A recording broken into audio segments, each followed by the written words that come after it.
오늘 제목은 경쟁의 속도에 영향을 받지 않는 온유함으로 달려야 합니다. 경쟁의 속도에 영향을 받지 않는 온유함으로 달려야 합니다. 제가 보니까요, 달리는 것은 중요한데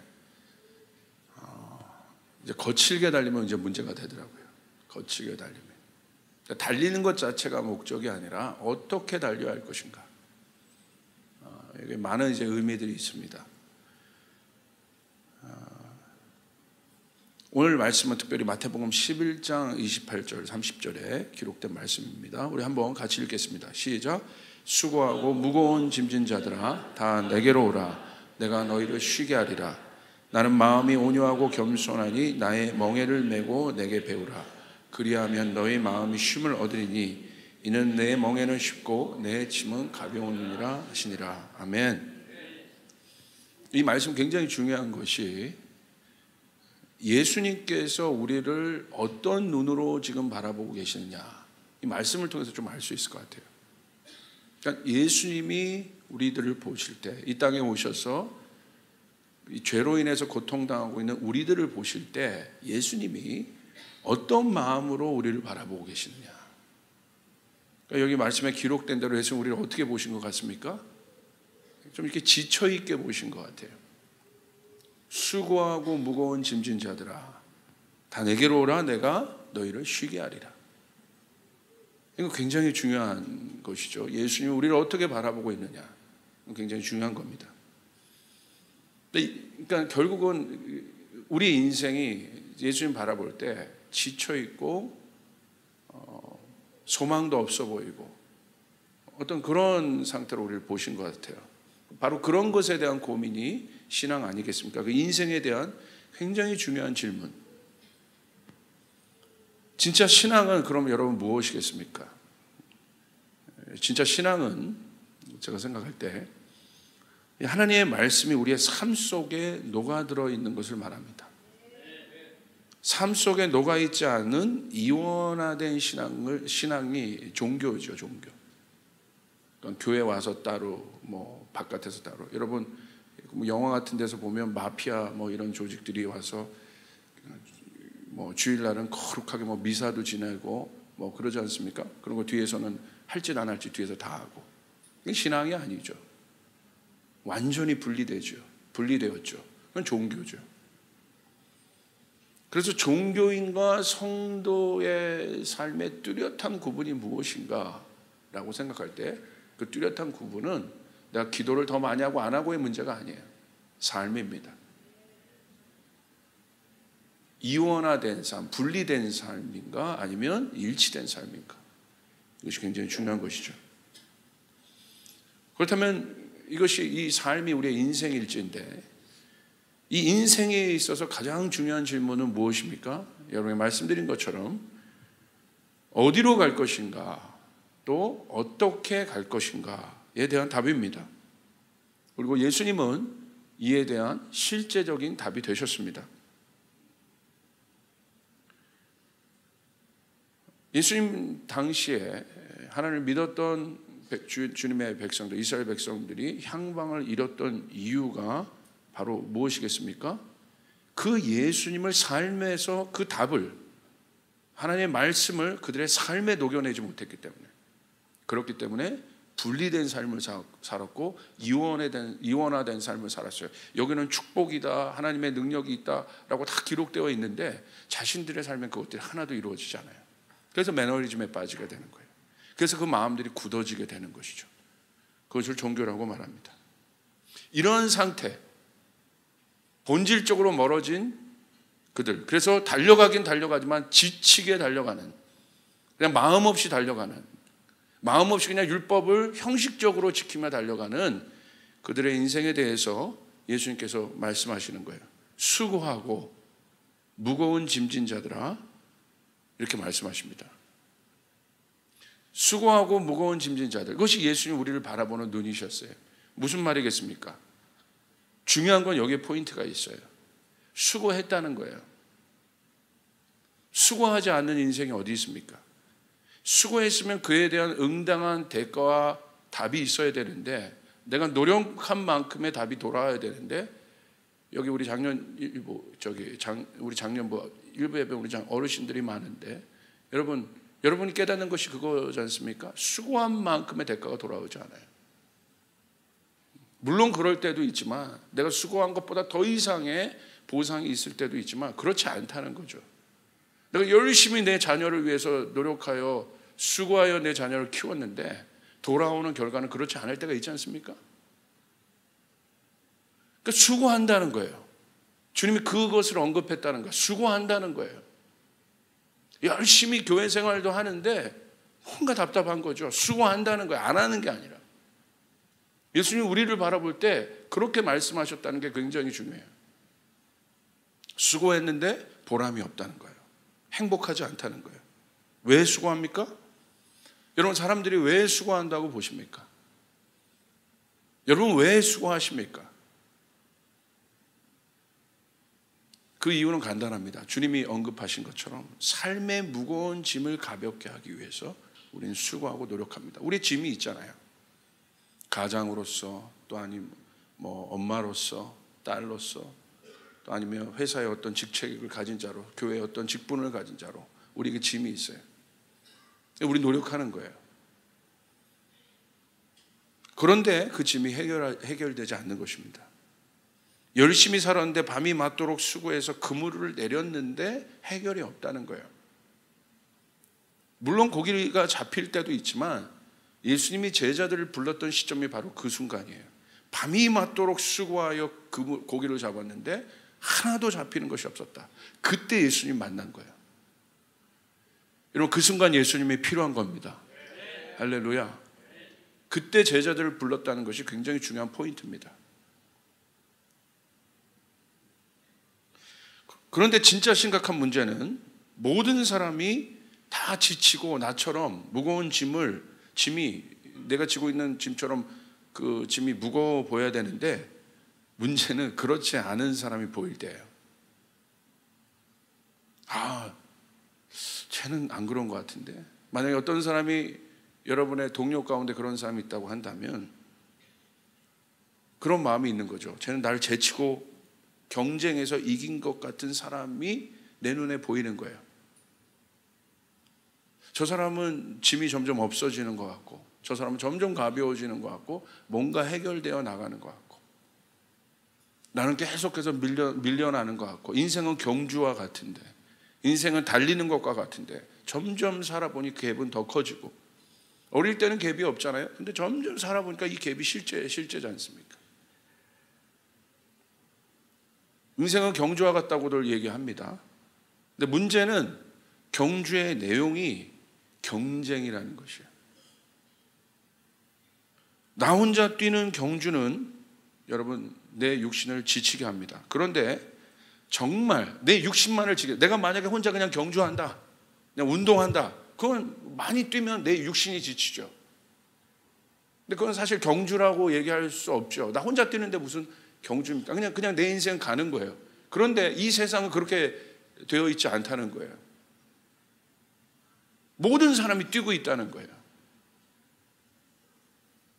정말 힘든 것은 남과 경쟁하여 뛰는 경주입니다. 이것이 우리의 마음을 지치게 합니다. 근데 문제는 뭐냐면 육신이 지칠 때도 실제적으로 힘들지만 진짜 우리의 삶 가운데 힘들 때가 언제냐면 마음이 지칠 때입니다. 이에 대한 답은 분명합니다.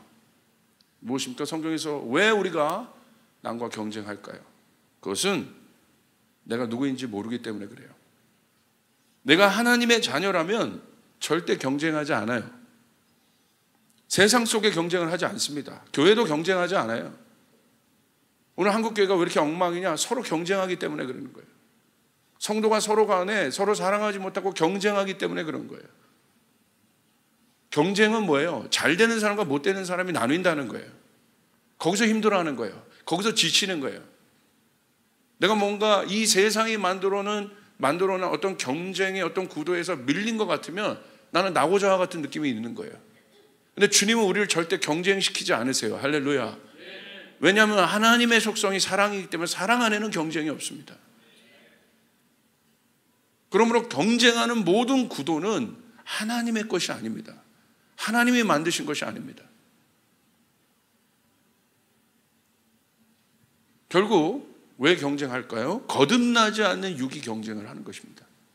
옛사람이 경쟁하는 것입니다. 물론 달리는 자동차의 엔진은 달리다 보면 지칠 수 있습니다. 그런데 문제는 지쳐 있는데 해결할 길이 없다는 거예요. 내가 막 달려요? 내가 만약에 내 자체가 내 인생의 자동차라고 생각한다면 막 달립니다. 그런데 지칠 수 있어요. 달리면. 그게 뭐 자연스러운 것 아니겠습니까? 아무리 좋은 자동차도 엔진 오래 쓰면 여러분 결국 엔진이 이렇게 마모되잖아요. 그래서 우리가 여러분 차를 팔 때도 이 차가 몇 킬로 뛰었느냐 이게 굉장히 중요한 거 아니겠습니까? 똑같은 엔진인데 얼만큼 달렸느냐에 따라서 차의 가격이 매겨지지 않습니까? 그런데 문제는 그건 당연한 건데 해결할 길이 없다는 겁니다.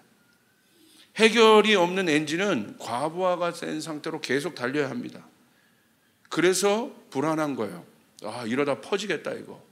저희 교회 첫 번째 사역할 때 우리 구입했던 첫 번째 자동차가 교회차가 카니발인데 지금 30만 킬로를 넘었어요. 할렐루야. 30만 킬로. 지금도 물론 관리를 잘해서 잘 달리는데 불안한 것이에요. 장거리 뛰면 언제 퍼질지 모른다는. 그래서 절대 장거리를 타지는 않습니다. 그렇잖아요. 결국은 과부하로 파열되어 더 이상 달릴 수 없다. 우리가 그걸 알아요. 사실 우리 인생도. 내가 이대로 가다 뭔가 큰일을 나겠다. 뭔가 우리 이 영혼육 이 시스템이요. 하나님 만드신 몸이 희한해요. 영적으로도 센싱을 해요. 이대로 가다 내 영이 문제가 되겠다. 이대로 가다가는 내 생각에 뭔가 문제가 생기겠다 이게. 이대로 가다가 내 감정에 문제가 있겠다. 이대로 가다가는 내 육신에 뭔가 문제가 있겠다. 그런데 문제는 뭐예요? 내가 그걸 센싱한다는 거예요.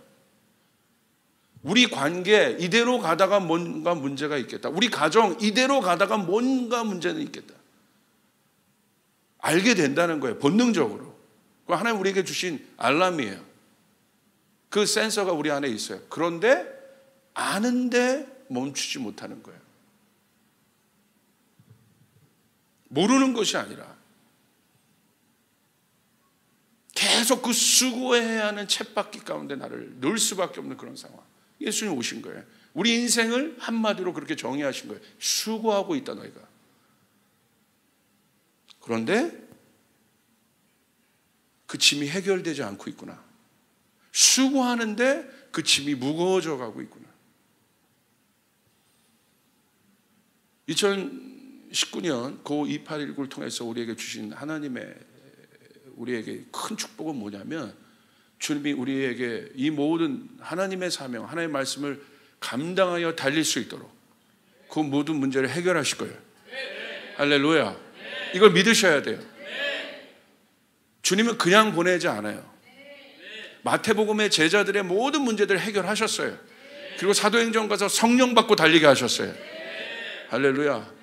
우리 주님은 악덕 기업주가 아니에요. 준비시켜 달리십니다. 준비된 자들이 달리기 시작할 겁니다. 2019년은 준비된 자들이 달리기 시작할 겁니다. 여러분 믿으시길 바랍니다. 아멘. 우리 성도들 그 축복이 있을 겁니다. 그래서 예수님은 그 육의 경주, 옛사람의 경주, 옛사람대로 살아가는 사람들에 대해서 그 영혼들에 대해서 이렇게 말씀하신 거예요. 수고하고 무거운 짐진 자들아 다 내게로 오라. 내가 너희를 쉬게 하겠다. 이 말은 세상의 모든 세상의 경쟁으로부터 너희를 보호하겠다는 겁니다. 향방 없이 어떻게 달려야 하는지 모르고 무조건 달려야 하는 우리의 경주에서 우리를 주님께서 구원하시겠다는 거예요. 그게 구원이에요. 내가 예수님 입으로 고백했다. 그 막연한 구원이 아니라 실제적인 우리의 삶에서의 구원. 아멘. 그래서 우리의 삶에 진짜 행복이 주어지게 되는 거, 우리의 삶에 진짜 기쁨이 주어지는 거, 그게 예수 믿는 진짜 큰 보상이고 상급입니다. 여러분 2019년은 그 행복이 여러분에게 가득하길 바랍니다. 막연한 불안함들이 없어지길 바랍니다. 영원한 안정감이죠. 자, 보세요. 옛사람, 육의 정의가 뭔가? 육인이 뭐냐 도대체? 육은요, 성경에 나와 있어요. 육의 결말은 무엇입니까? 사망 아니겠습니까? 육신의 생각은 사망이다. 근데 육의 정의는 뭐냐면 끝이 있어요. 사망이란 끝이 있습니다. 모든 육은 죽어요. 모든 육체는, 모든 육신은 죽을 수밖에 없어요. 사망이 언도되어 있어요. 여기 사망이 언도되지 않은 분이 없어요. 저도 그렇고요. 태어난 아기도 태어나는 순간 사망이 언도된 거예요. 자유할 수 없습니다. 태어나면서 죽음으로 향하는 거예요. 그게 인생이에요. 제가 이번 주 장례식을 좀 많이 갔다 왔어요. 더 많은 고민, 장례식을 갈 때마다 그런 고민들 해요. 또 죽음 앞에 선 분들을 위해 기도할 순간들도 있었어요. 그렇게 기도할 때마다 마음이 겸허해집니다. 목사지만 마음이 아주 단순해져요. 결국 이렇게 가는데, 결국 이렇게 되는데, 가족들도 그 죽음 앞에서 다 여러분 뭐 후회할 거 후회하고 뭐 다 하지 않습니까? 거의 단순해지잖아요. 만약에 아버지가 돌아가셨다면, 아니면 누가 돌아가셨다면 아버지에게 섭섭했고 뭐 했고, 그것이 그냥 그 자리에서 그냥 멈춰요. 끝나요. 섭섭할 수도 없어. 그냥 거기서 끝나는 거예요. 왜? 그 대상이 없어지기 때문에. 그런데 육의 정의는 뭐냐? 끝이 언도되어 있는데 끝을 보지 못한다는 거예요. 그게 육신이에요. 끝이 있는데, 이 끝이 이미 내 인생 가운데 언도되어 있는데, 사망이 언도되어 있는데 이 사망을 보지 못한다는 거예요. 왜 이게 중요하겠습니까?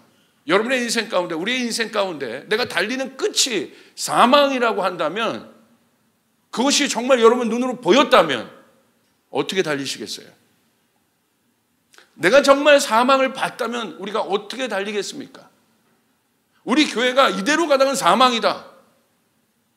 이 갈등, 이 죄의 문제, 이대로 이거 해결하지 않으면 뭔가 문제가 생긴다. 알람이 든다. 이스라엘 백성 이대로 가면 결국 심판이다. 사망이다. 선지자들이 그거 느낀 거 아니에요? 얘기하잖아요. 돌아오라고. 그런데 육은 뭐예요? 언도되었는데 못 보는 거예요. 그렇게 될 건데 못 보는 거예요. 사망이 결정된 인생이라면 오늘 내가 어떻게 살아야 될지 고민하지 않겠습니까? 최근에 암에 걸리신 분들이 참 많더라고요. 암이란 건 뭐예요? 왜 암이 두려운 겁니까? 암이 언도되는 순간 사망, 시한부로 들어가기 때문에. 그게 실제적인 공포 아니겠습니까? 그래서 그런 분들을 만나면요, 이미 이제 한 번도 듣지 못했는데 내 인생 가운데 그 끝이 실제적으로 언도된 거예요. 의사의 입을 통해서. 성경이 말하면 믿지 않고 의사가 말하면 믿어요. 할렐루야.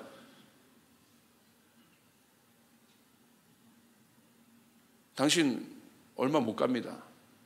언도됐습니다. 그 순간 뭐가 보여요? 끝이 보인 거예요. 어떻게 살겠습니까? 다르게 사시더라고요. 다른 생각을 갖고 사시더라고요. 소중히 사시더라고요. 가볍게 사시더라고요. 이게 끝을 아는 사람들이에요. 끝을 알 때 우리의 인생이 달라져요. 우리 인생이 어떻게 달려갈지가 달라지게 돼 있어요. 할렐루야. 아멘. 그래서 니고데모는 구원을 물은 거예요. 예수님에게 밤에 몰래 찾아와서. 니고데모의 질문, 구원, 내가 어떻게 구원받겠습니까? 그 질문 이겁니다. 내 끝이 어떻게 되는 거요? 예수님, 내 끝이 도대체 어떻게 되는 겁니까? 뭔가 내가 하나님을 믿는데 뭔가 확신이 없어요. 구원이 뭡니까? 그 말은 내 인생의 끝이 어떻게 됩니까? 오늘 나의 현실이, 미래는 어떻게 될 겁니까? 이것에 대한 질문입니다.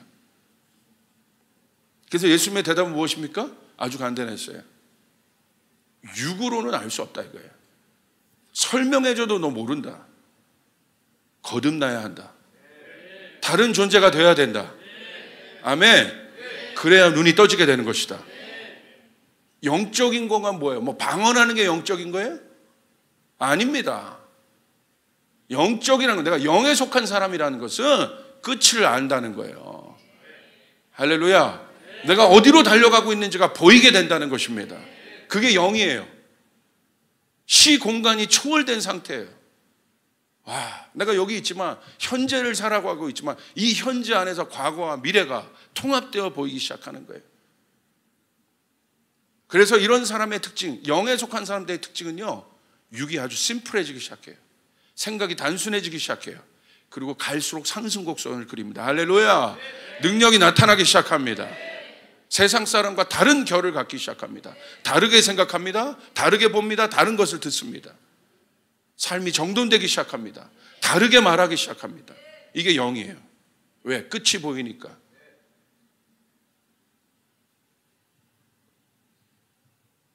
그래서 예수님이 이 땅에 오셔서 이 끝없는 육의 경주를 종식시킨 것입니다. 할렐루야. 이젠 쉬는 것이다. 내가 너희를 쉬게 하라. 이 쉼은요, 사실은요, 더 깊이 얘기하면 죽음을 얘기하는 거야. 네 육이 죽어야 쉬는 거야. 내가 그것 때문에 온 거야. 우리 살아있는 이 육은 지칠 수밖에 없어요. 우리 살아있는 이 옛사람은 나를 지치게 해요.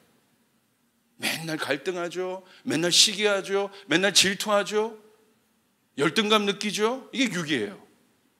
이게 십자가 위에서 죽어야 돼요. 할렐루야. 그래야 짐이 가벼워지는 거예요. 그래서 예수님이 이에 대한 답을 주셨어요. 어떻게? 지치지 않는 하늘의 경주에서 이 하나님께서 허락하신 이 하늘의 경주를 뛰는 사람은 지치지 않는데, 바울처럼 지치지 않아요. 제자들처럼 지치지 않아요. 할렐루야.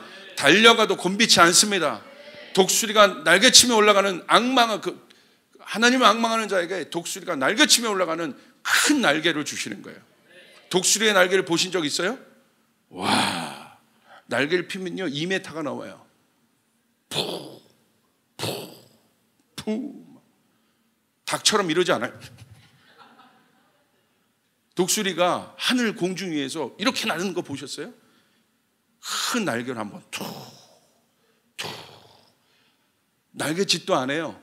지치지가 않아. 왜? 가장 높은 곳에 기류를 타기 때문에. 여러분의 인생이 이 성령의 바람을 타는 인생 되시길 바랍니다. 그럼 뭐가 있어야 돼요? 날개가 있어야지. 큰 날개. 옆 사람에게 얘기해서 닭날개로는 안 된다. 닭날개로는 안 되는 거예요. 큰 날개.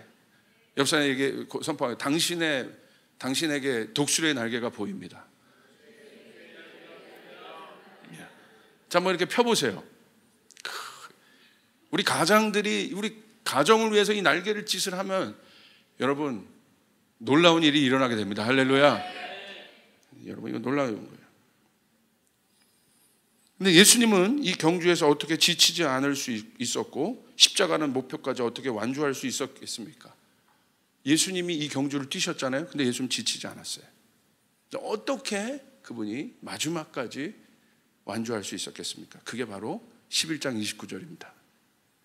바로 나와 있죠. 나는 마음이 온유하고 겸손하니 나의 멍에를 메고 내게 배우라. 그리하면 너희 마음이 뭘 얻으리라? 쉼을 얻는다는 건 뭐예요? 회복되고 있다는 거예요. 회복이 있다는 거예요. 달려갔는데 회복이 있다는 거예요. 저희 아침에 수영 강사가 바뀌었다고 그랬죠? 이분이 거의 여자분인데 거의 해병대 출신 같다는 느낌이 있어요. 얼마나 돌리는지. 아침에 2.5km, 3km 시켜요. 그냥 걸어도 힘든데 수영으로 1시간 안에 2.5, 얼마나 여러분 그게 어렵겠습니까? 야, 그렇게 하는데 잠깐 그 종목을 바꿀 때마다 한 10초, 20초 잠깐 쉬게 합니다. 그 순간에 그 10초 안에 충전이 돼요. 희한하더라고. 그런데 널널한 강사는요 계속 쉬는 거야. 할렐루야. 근데 결국 또 6개월마다 수영 강사가 바뀌었는데 제가 놀랐어요. 이 강사 통해서요, 제가 여태까지 5년 이상 했던 것보다, 횟수로 얘기하면 5년 이상 했던 것보다 실력이 향상됐더라고. 6개월 안에. 여러분 그렇게 만들어 드리겠습니다. 할렐루야. 2019년 기대되시죠? 네. 기분 좋더라고. 결과를 주잖아. 근데 예수님의 쉼을 얻으리라 너희가. 뭘 배우라고 그랬어요? 나는 마음이 온유하다. 나는 마음이 겸손하다. 이게 답입니다. 이게 우리가 달리되 지치지 않고 달릴 수 있는 길입니다.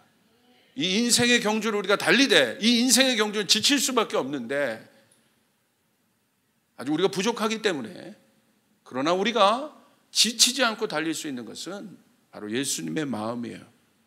이 마음을 배우라. 그러면 너희 마음에 쉼을 얻으리라. 할렐루야. 육의 정의는 내 힘으로 사는 것을 말합니다. 육은 한계가 있습니다. 모든 인생은 장애물이 있습니다. 왜 이 한계가 문제냐? 이 장애물을 넘어야 하는데 넘을 수 없기 때문에 그렇습니다. 장애물을 넘을 때 여러분 실제적인 힘이 필요합니다. 여러분 인생에 장애물이 있어요. 그게 자녀의 문제건 재정의 문제건 관계의 문제건 비전의 문제건 여러분 장애물이 있습니다. 반드시 넘어야 되는 거예요. 할렐루야. 넘어야 여러분 살 수 있는 거예요. 이길 수 있는 거예요. 상급을 얻을 수 있는 거예요. 그래서 그 에너지를 씁니다. 넘을 때. 그런데 충전이 안 된다는 게 문제잖아요. 그러니까 넘으면서도 힘을 쓰면서도 인생의 내 앞에 있는 장애물을 넘으면서도 내가 지치지 않을 수 있는 일이 뭐냐? 그러니까 여러분 성공한 사람들 보십시오. 저 고지에 도달하기 위해서 계속 모든 장애물을 넘어가지고 도달해요. 근데 거기 딱 올라가니까 탈진하는 거예요. 그러니까 일탈하는 겁니다. 그러니까 여러분 이런 말이 좀 그런데 진짜 일탈은 성공한 사람들 안에서 이루어져요. 귀 있는 사람은 들을지어다. 이게 깊이 들으셔야 돼요. 진짜 일탈은 모든 것을 이루어낸 사람들 안에 이루어져요. 그들의 마음의 변질이 되기 시작하고 달라지기 시작하고 거기서 인생 망치는 사람 많이 봤습니다. 결국 영과 육의 차이는 하나입니다. 내 힘으로 모든 문제를 해결할 수 있다고 믿는 육의 사람과 내 힘으로 해결할 수 없다고 믿는 사람, 그래서 하나님이 필요하다고 고백할 수 있는 사람이 영의 사람이에요. 할렐루야. 육의 엔진은 결국 사망이고 장애물을 결국 넘을 수 없습니다. 한 번 넘고 끝납니다. 그래서 인생에 있어서 가장 중요한 것은 돈, 권력이 아닌 영혼에 대한 문제인 것입니다. 이게 중요한 것이죠. 영원한 것. 장애물이 없는 인생은 없다 이거예요. 이 장애물을 우리가 어떻게 넘을 거냐? 우리 경주 앞에 장애물이 있을 건데 2019년 우리가 주님의 비전을 갖고 달려갈 때 장애물이 있을 텐데 그것이 관계 안에서 재정이 어떤 영역이든 장애물이 있을 건데 우리 그 장애물을 어떻게 넘을 것이냐? 지치지 않고 넘을 거냐? 다 같이 힘을 냈어요. 그 다음에 어떻게 우리가 지치지 않고 다시 회복될 수 있느냐? 그것은 바로 예수님의 마음 가운데 있습니다. 겸손과 온유함을 배우는 것입니다. 겸손이란 것은 나 혼자 힘으로 어떤 것도 할 수 없는 죄인이라는 사실을 아는 게 겸손한 거예요. 이걸 깨닫는 거예요. 내가 내 혼자 살아가는 게 아니구나. 내 인생이 난 주님이 필요하구나. 이게 겸손한 거예요. 그게 쉽게 말하면 신을 만나는, 하나님을 만나는 사람들의 자세예요. 그래서 하나님을 만나는 사람들의 자세는 어떤 사람들, 모든 종교를 보십시오. 자기의 신을 만날 때 어떤 자세가 있어요? 겸손해요. 기본적으로 겸손해요. 그래서 요청하는 거예요. 그 힘을 요청하는 거예요. 내가 부족하기 때문에 찾아온 거죠. 그게 겸손입니다.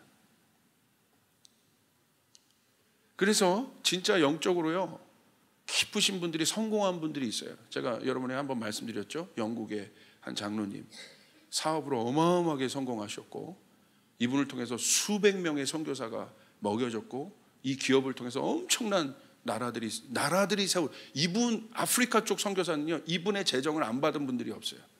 그 정도로 성공한 비즈니스맨입니다.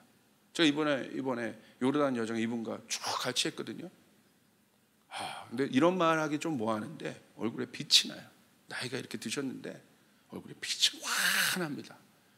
그냥 막 성품이, 예수님의 성품이 배어 있고요.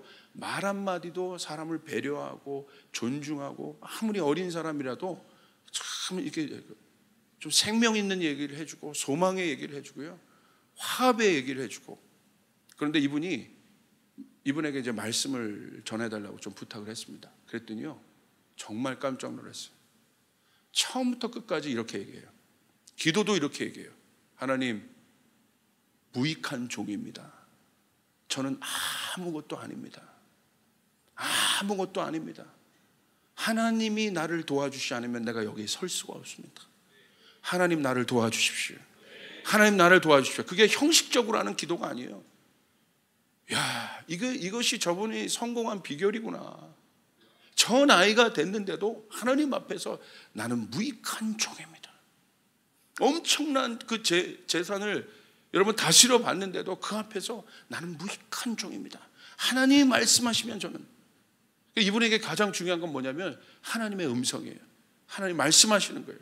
하나님 말씀하시면 일부를 100만 불처럼 쓸 수 있는 분이에요. 일부를 쓰는 건 쉽습니다. 하나님 앞에 일부를 드리는 거 쉬워요. 하나님 앞에 100만 불 드리는 거 어려워요. 100만 불은 10억이에요. 어려워요. 선뜻 드릴 수 있어요? 어려워요. 그거 연습한 거래요. 아주 간단하게 이분의 킹덤 비즈니스를 요약합니다. 일부를 100만 불처럼 100만 불을 일부랑 똑같이 여기게 하는 거. 근데 하나님 말씀하시지 않으면 일불도 안 해요. 하나님 말씀하시면 100만 불도 일불처럼 하는 거예요.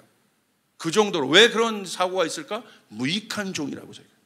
나는 하나님의 종이기 때문에, 나는 하나님의 청직이기 때문에. 할렐루야. 아멘. 그 고백을 하는 거예요. 그 고백. 나 같은 종이 영광을 받으면 안 됩니다. 이게 바로 겸손이에요. 실제적인 겸손입니다. 겸손한 자에게 하나님이 권위를 주십니다. 다스릴 수 있는 권위를 주십니다. 이 땅을 다스릴 수 있는 권위를 주십니다. 그게 겸손입니다. 겸손은 놀라운 거예요. 두 번째, 온유함입니다. 온유함이 중요합니다. 이게 중요해요. 온유함은 실제로 하나님의 경주를 완주할 수 있는 엔진을 말합니다. 경주는 힘이 있어야 달릴 수 있는 겁니다. 온유함이란 나의 힘이 하나님의 성품 안에서 완벽하게 통제된 상태를 말하는 거예요. 다시요, 온유함의 정의는 부드러움이 아니에요. 젠틀리스가 아닙니다. 우리가 온유함을 생각할 때 부드러움이라고 자꾸 생각하는 분이 있어요. 그건 성경적 정의가 아닙니다. 성경에서 말하는 온유함, 온유한 사람들을 보십시오. 예수님 가장 온유했고, 그냥 우리가 얘기하는 표면적인 부드러움이 아니에요. 온유함은 나의 힘이 하나님의 성품 안에서 완전히 통제된 상태를 말합니다. 할렐루야. 내 힘이 있지만 내 멋대로 사용하지 않는 상태입니다. 이게 온유함이에요. 내가 힘이 있어요. 내 멋대로 할 수 있어요. 그런데 온유함은 뭐냐? 내가 하고 싶은 그 모든 내 힘이 하나님의 능력 안에서 통제되고 있는 상태. 할렐루야. 온유함은 사전에서 말하는 것처럼 표면적 두려움이 아니라고 얘기했습니다. 야생마를 생각해 보시면 돼요. 힘 있는 거친 야생마가 있습니다. 이 거친 야생마를 어떻게 합니까? 그 야생마를 데려다가 트레이닝 시킵니다. 평생 그냥 자기 멋대로 달릴 야생마, 그런 야생마를 데려다가 트레이닝을 시켜요. 근데 트레이닝이 된 야생마들은 어떻게 합니까? 그 힘을 드러내지 않아요. 승마하신 분들, 저는 승마를 안 했는데 승마 전문가를 통해서 좋은 말의 정의를 알았어요. 비싼 말이 뭐냐? 근육 있고 뭐 이런 게 비싼 말이 아니라, 진짜 비싼 말, 그건 야생마가 더 근육이 있지. 진짜 값어치 있는 비싼 말은요, 아무리 여러분 뭐 태생적으로 좋은 말이 있어요. 좋은 말도 나중에 값어치가 똥값이 될 수 있고, 태생적으로 안 좋은 말도 나중에 여러분 이 말을 팔 때, 내가 그분은요 800만 원의 말을 살았는데 나중에 4천만 원까지 이 말의 가치를 올려놨어요. 그게 뭐냐? 어떻게 된 상태냐? 어떤 사람이 1억짜리를 샀는데 이게 2천만 원도 안 되는 상태까지 됐어요. 그게 바로 어떤 상태냐? 말이요, 말머리를 이렇게 하고 있는 상태. 이게 마장마술에서 말들이 이루고 있잖아요. 이게 뭐냐면 순종의 자세가 돼 있는 거예요. 주인의 음성을 따를 자세가 있는 거다. 말들이, 여러분 싸구려 말들 보시면 이러죠. 막 이러죠. 거기 막 하면 막 이러죠. 그렇잖아요? 이렇게 다. 이 기품이 있잖아요. 달릴 때도 어떻게 해요? 싸구려 말들 막 기품 있는 말도 어떻게 딱 마장맛을 보십시오. 가장 비싼 말들이에요. 정말 하나에 뭐 10억짜리 하는 말들이에요. 이렇게 그 상태라는 거예요. 그게 온유함이에요. 안장이 놓여 있는 상태. 아멘. 여러분, 주님이 탈 수 있는 경주가 돼야 됩니다. 경주마가 돼야 되는 거야. 내가 뛰는 것이 아니에요. 우리에게 달리라고 했어요? 우리가 달리는 거야. 주님이 뭐라고 하셨어요? 내가 너희가 달릴 때 세상 끝날까지 내가 너희와 함께 하리라. 할렐루야. 주님과 뛰어야 되는 거예요. 그게 온유함이에요. 근데 그 주님은 완벽한 트레이너이십니다. 나를 가장 좋게 할 분입니다. 아멘. 내 힘을 가장 완벽하게 배분할 수 있는 분입니다. 내가 지치면 나를 멈추게 할 수 있는 분입니다. 또 내가 게으르면 나를 가야 되게 할 수 있는 분입니다. 완벽한 그분에 대한 신뢰가 온유함이에요. 여러분, 그분을 태울 수 있는 말이 되어야 됩니다. 아멘. 주님은, 성령님은 온유한 자에게 임하십니다. 온유한 자는 그 주님을 신뢰하고 있는 상태라는 거예요. 멧돼지 같은 상태가 아니에요. 자기 힘 믿고 막 날뛰는 상태가 아니에요. 비둘기가 내렸는데 순전하게 앉아있는 상태. 그게 온유함입니다. 여러분, 잘 훈련된 그런 상태. 여러분, 적토마 아시죠? 적토마를 제가 뭐 삼국지연이 뭐 여러 곳에 나오지 않습니까? 명마라고 하지 않습니까? 명마. 적토마를 제가 조사해 봤어요. 털이 붉은 천리마로 낮에는 천리, 밤에는 800리나 달릴 수 있다고 전해진다. 단순하게 수학적으로 계산한다면 후한 시절의 도량령 기준으로 1800리예요. 약 746.5km. 낮엔 천리, 밤엔 800리를 하루 24시간, 하루 만에 달린다니까. 하루 24시간으로 나누면 평균 이동 속도가 31.1km입니다. 엄청 빠른 거죠.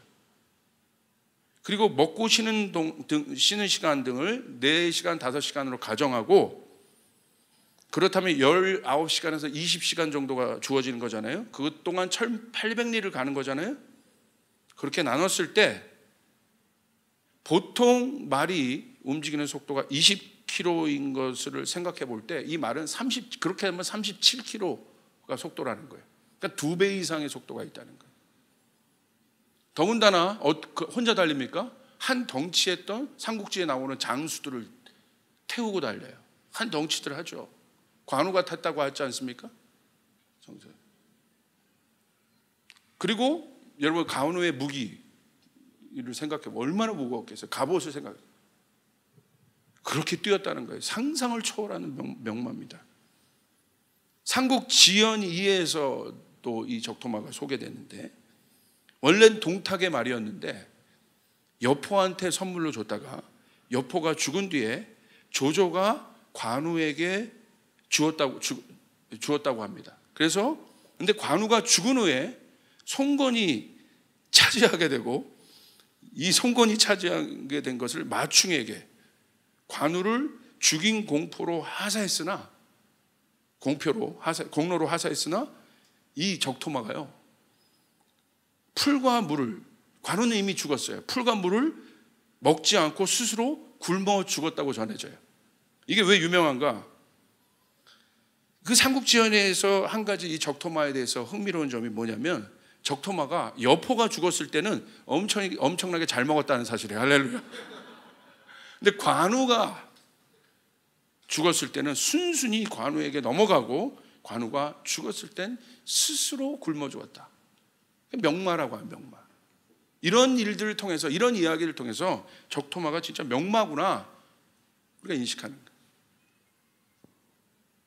온유함은 바로 이런 겁니다. 주인에게 완전히 순복된 상태.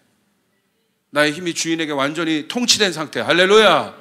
이 마음이 여러분 가운데 있기를 주님의 이름으로 축복합니다. 당신이 명마입니다라고 선포했어요. 당신 명마입니다.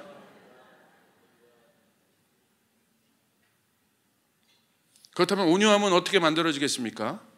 그 마음을 알려면 어떻게 아버지의 마음을 알아야 합니다. 온유함은 어떻게 만들어질 수 있을까? 누가 온유한가? 온유함은요, 마음이 타들어가 본 사람에게 주어지는 거예요. 팔복에도 심령이 가난한 자, 내 마음이 가난해졌어요. 그건 말하면 천국을 봤다는 거예요, 이제. 그래서 내가 아무리 뭐가 있어도, 세상에 뭐가 있어도 내가 가난한 사람이구나. 내 영혼이 가난함을 느끼는 거예요. 그 사람이 어떻게 해요? 두 번째, 애통합니다. 내가 이렇게 살았구나. 내가 이렇게 부질없이 살았구나. 마음이 타들어가는 거예요. 막 타들어가요. 세 번째, 온유한 거예요. 심령이 가난한 자, 애통하는 자, 그 다음에 온유한 자는 복이 있나니 그가 땅을 차지할 것이다. 완주할 것이다. 끝까지 갈 것이다. 할렐루야. 마음이 타들어가 보는 상태. 마음이 타들어가 없어진 상태. 이게 온유한 사람이에요. 그것이 바로 예수님의 마음입니다. 다윗의 마음이고 아버지의 마음이고 모세의 마음이에요. 이들의 공통점은 자신의 문제가 아닌 그들을 따르는 자들에 대한 부서짐의 마음을 경험한 사람들이에요. 이게 부모 마음이라는 거예요. 우리 자녀를 우리가 어떻게 키웁니까? 자녀는요, 부모의 눈물을 먹고 자라는 거예요. 자녀들은 부모의 눈물을 여러분은 그냥 이렇게 된 줄 아세요? 제가 어저께 우리 한 집사님 어머님이 이제 위급하셔서 그 중환자실에 누워 계시는데, 그 이제 일반 병실에서 이제 누워 계시는데 가서 제가 기도하는데 그냥 마음이 이렇게 애잔하게.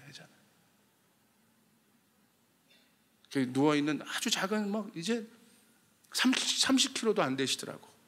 그렇게 그냥 누워 있는데 이 병약한 이 몸에 수많은 자녀들이 여기서 키워진 거잖아요. 다 이거 빨아먹고 큰 거야. 참 마음이 이렇게 애잔했어요. 이렇게 기도해드리고 머리 쓰다듬어드리고 막 얼굴도 제가 비비고 싶었어. 우리 할머니 생각이 나서. 할머니 생각이 나가지고 내가 그냥 큰 게 아닌데, 내가 이런 명마가 될 수 있는 건 그냥 된 게 아닌데. 여러분, 우리가 이거 알아야 돼요. 여러분, 다윗 보세요. 다윗이 어떻게 이렇게 훌륭한 장수가 될 수 있었나? 어떻게 수많은 사람들을 그가 얻고 같이 갈 수 있었나?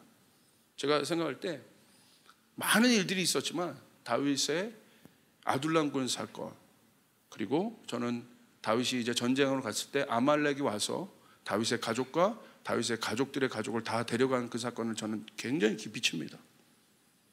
이렇게 기록되어 있어요. 군인들이 저마다 아들, 딸을 잃고 마음이 아파서 다윗을 돌로 치자고 말할 정도였으나 다윗은 큰 공경에 빠졌다. 그러나 다윗은 자기가 믿는 주 하나님을 더욱 굳게 의지했다. 이거 정말 힘들지 않았겠습니까? 바깥에 있는 저건 내가 가서 치면 되는데, 나와 함께 했던 다윗의 군사들이, 그 가족들이 아말렉의 가족을 뺏긴 거예요. 그 군사들이. 그러니까 이 다윗의 이 군사들도 거기서 눈이 배는 게 없는 겁니다.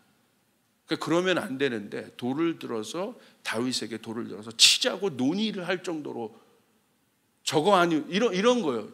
저거 아니면 내가 이 고생 안 하고 이렇게까지 내가 오지 않았는데 저것 때문에 저러는 거야. 어저께까지는 내가 다윗을 위하여 죽겠습니다, 충복이 되겠습니다 그랬는데 눈으로 그거 지금 본 겁니다.